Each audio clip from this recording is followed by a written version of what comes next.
ආයිබෝවන් Sprite කියන්නේ අපි හැමෝම ආස කරන බීමක්. ඔයා දන්නවද මේ ස්ප්‍රයිට් ෆැක්ටරි වල හදන විදිහ? අද වීඩියෝ එකෙන් අපි කතා කරන්න යන්නේ මේ ස්ප්‍රයිට් හැදෙන්නේ කොහොමද කියලා. ඉතින් ස්ප්‍රයිට් වලට ආසයක්ගෙන් ආදරයෙන් ඉල්ලනවා මේ වීඩියෝ අවසාන තත්පරයේදී රැඳිලා ඉන්න කියලා. වීඩියෝ එක පටන් ගන්න කලින් ඔයා තාම අපිව සබ්ස්ක්‍රයිබ් කරලා නැත්නම් දැන්ම සබ්ස්ක්‍රයිබ් කරන්න. ඒ වගේම වීඩියෝ එකටත් ලයික් එකක් දාන්න.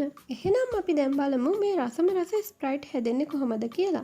ඔයා මේ දකින ටියුබ් එක මොකක් කියලාද ඔයා හිතන්නේ? මේ තමයි අපි බොන ස්ප්‍රයිට් බෝතලේ එන හැටි. මේක ප්ලාස්ටික් ටියුබ් එකක්.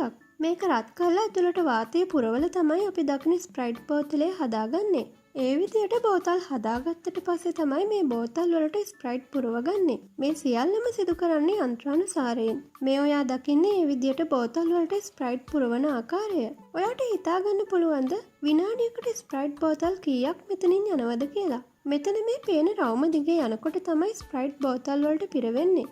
ඊට පස්සේ මේ කන්වේ බෙල්ට් එක දිගේ යන්නේ. ඒ විදියට පිරීලා ඉවර වුණු ස්ප්‍රයිට් බෝතල්. රවුම දිගේ යනකොට බෝතලෙට ස්ප්‍රයිට් පිරවෙනව විතරක් නෙමෙයි. ඒකට අදාළ ගෑස් එකක් දාලා ස්ප්‍රයිට් බෝතලේ මූඩියත් සවි කරනවා. එක මැෂින් එකක සිට අනිත් මැෂින් එකට මේ ස්ප්‍රයිට් බෝතල් අරන් යන්නේ කන්වේ බෙල්ට් මගින්. ඔයා මේ දකින්නේ මේ විදියට අරන් යන දර්ශනයක්. මේ විදියට යන බෝතල් ගණන් කරන්න තමයි මේ මොනිටර් එක තියෙන්නේ. සාමාන්‍යයෙන් දවසට ස්ප්‍රයිට් බෝතල් 2,50,000ක් නිපදවෙනවා. මේ සියලුම ක්‍රියාවලිය ස්වයංක්‍රීයව සිදු වෙන ඒවා. මෙතනදී අඩුපාඩු සහිත බෝතල් ඉවත් කරනවා. ඒකත් ස්වයංක්‍රීයවම තමයි සිදුවන්නේ.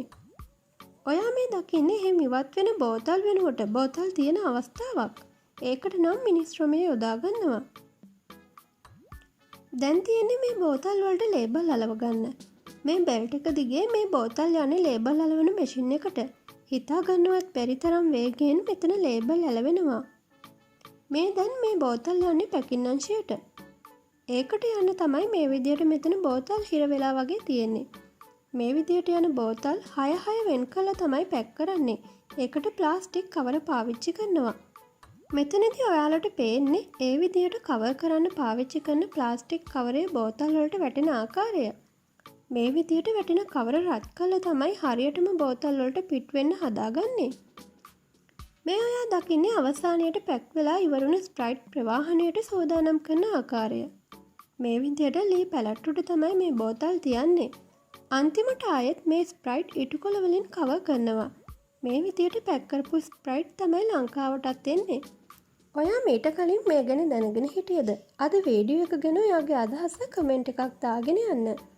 මේ වගේ වීඩියෝ දෙකටම බලන්න අපිව සබ්ස්ක්‍රයිබ් කරන්න. අලුත් වීඩියෝ එකකින් ඉක්මනටම හමු වෙමු. එතකම් පරිස්සමෙන් ඉන්න.